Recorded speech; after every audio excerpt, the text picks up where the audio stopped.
今天是农历的腊月初8，不仅要喝腊八粥，还有就是年年必泡的腊八蒜。泡腊八蒜最好选这种紫皮的大蒜，我一共买了2斤。最麻烦的一步就是剥蒜皮，先把大蒜给分成一半一半的，再从它的根部切一刀，这样就很容易去皮了。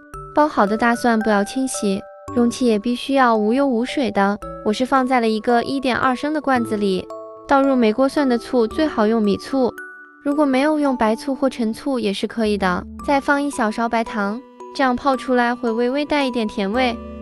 泡腊八蒜虽然没啥难度，但是需要时间的沉淀，室温状态下大概1星期左右就会慢慢的发绿。我这是12月26号泡的，到现在是半个月的时间，已经变得粉绿的了。